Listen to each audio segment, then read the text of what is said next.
ఖమ్మం జిల్లాలో అర్ధరాత్రి high drama నెలకొంది. డీసీసీబీ డైరెక్టర్ బీఆర్ఎస్ నేత ఇంటూరి శేఖర్ని టాస్క్ ఫోర్స్ పోలీసులు బుధవారం రాత్రి అరెస్ట్ చేశారు. జిల్లా చెరువులోని శ్రీ సీతారామచంద్రస్వామి ఆలయ భూముల్లో అక్రమంగా మట్టి తవ్వకాలు జరిపారని కాంగ్రెస్ నాయకుల ఫిర్యాదు మేరకు ఆయన్ని అదుపులోకి తీసుకున్నారు. అయితే ఇంటూరి శేఖర్ అరెస్టుని ఖమ్మం జిల్లా బీఆర్ఎస్ నేతలు ఖండించారు. ఈ క్రమంలో నేలకొండపల్లి పీఎస్ ఎదుట ఎమ్మెల్సీ తాత మధు ఆందోళనకు దిగారు.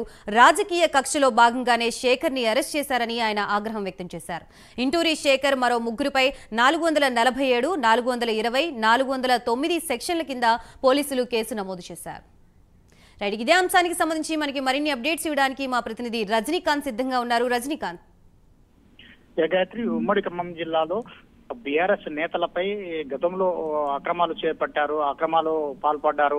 భూముల విషయంలో, మట్టి తవ్వకాల విషయంలో, భూముల ఆక్రమణల కేసులో అంటూ మాత్రానికి పలు చోట్ల ఖమ్మం టౌన్ లోతో పాటు తాజాగా ఈ రోజు పాలేరులో, నిన్న ఇల్లందులో కూడా బీఆర్ఎస్ నేతలకు సంబంధించిన నేతలపై కేసులు పెడుతున్నారు. తాజాగా ఈ రోజు అర్ధరాత్రి కూసుమంచి మండలం జిల్లచెరువు సంబంధించిన జిల్లచెరు గ్రామంలో నివాసం ఉంటున్న డీసీబీ డైరెక్టర్ ఇంటూరు శేఖర్ ను అర్ధరాత్రి కూసుమంచి పోలీసులు నెంబర్ ప్లేట్ లేని వాహనంలో వచ్చి వాళ్ళని అరెస్ట్ చేయడం జరిగింది. అరెస్ట్ చేసి అక్కడి నుంచి హైదరాబాద్ నడుమ అక్కడి నుంచి వాళ్ళు కూసుమంచి స్టేషన్ నుంచి ఖమ్మం పాత సిపి కార్యాలయాలను తరలించారు. అర్ధరాత్రి తెల్లవారుజామున 4 గంటల నుంచి 5 గంటల ప్రాంతంలో అక్కడి నుంచి నేలకొండపల్లి పోలీస్ స్టేషన్ కు తరలించారు. నేలకొండపల్లి పోలీస్ స్టేషన్ తరలించిన తర్వాత అక్కడ కూసుమంచి సిఐగా విధులు నిర్వహిస్తున్న జితేందర్ రెడ్డి ఆధ్వర్యంలో తనపై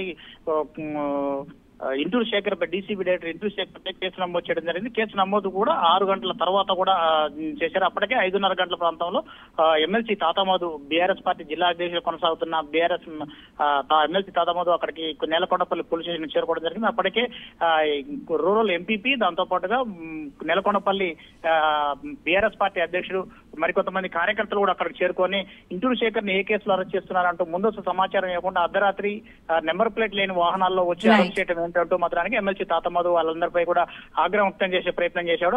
అనంతరం మాత్రం నిబంధనల ప్రకారం అరెస్ట్ చేసామంటూ జితేందర్ రెడ్డి సిఐ చెప్పడం కూడా జరిగింది. ఆ తర్వాత నెంబర్లు పలు సెక్షన్ల కింద మాత్రం అరెస్ట్ చేసినట్టుగా మాత్రానికి ఎఫ్ఐఆర్ నమోదు చేసినట్టుగా తెలుస్తుంది. దాంతో పాటుగా ఇంతతో పాటు మరో ముగ్గురు బీఆర్ఎస్ సంబంధించిన కార్యకర్తలను కూడా అరెస్ట్ చేశారు. వీరందరిని అరెస్ట్ చేసిన కారణం కూడా జిల్లచెరువు గ్రామంలో వెంకటేశ్వర స్వామి దేవస్థానం సంబంధించిన భూముల్లో కూడా అక్రమ మట్టి తవ్వకాలు గత 4 ఏళ్ల కాలంలో తవ్వకాలు చేపట్టారు. ఇటీవల కాలంలో దేవాదాయ శాఖ, ఎండోమెంట్, దాంతో రైట్, థ్యాంక్ యూ రజనీకాంత్.